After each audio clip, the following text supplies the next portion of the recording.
Do you ever doubt? I know that I do, especially when someone's trying to sell me something.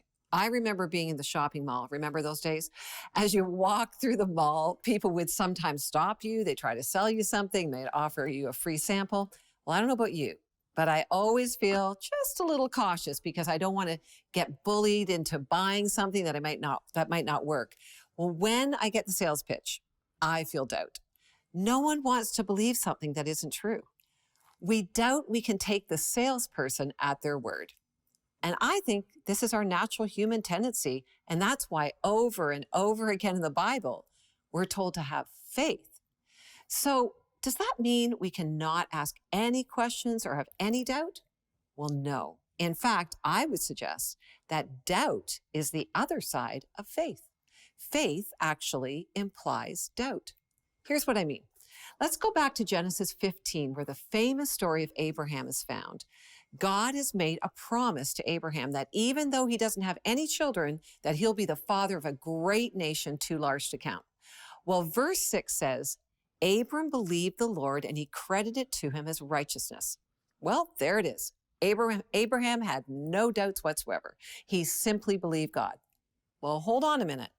Do you think he just went, okay, God, whatever you say? I don't think so. In fact, let's read just a few verses earlier. Abraham questions God in verse 2. Sovereign Lord, what can you give me since I remain childless? God doesn't say, Abraham, you're not allowed to question me. No doubting allowed. Instead, he tells him to come outside, and he gives him a picture that will stay in Abram's mind for many years to come, while he waits for God's promises to come true. In verse 5, he says, he took him outside and said, look up into the sky and count the stars, if indeed you can count them. Then he said to him, so shall your offspring be. Then we read that famous verse 6, Abram believed the Lord and he credited it to him as righteousness. Well, just 2 verses later in verse 8, after God has promised that he also will give him the land that he's standing on, Abram asks another question. How will I know? Well, to believe someone is essentially to take them at their word. And that's what Abraham chose to do. He chose, in spite of his doubts and his questions, that he would take God at his word. We see God's response in that same verse. He credited it to him as righteousness. The word credited, or in some translations it says reckoned, means to accept something as certain.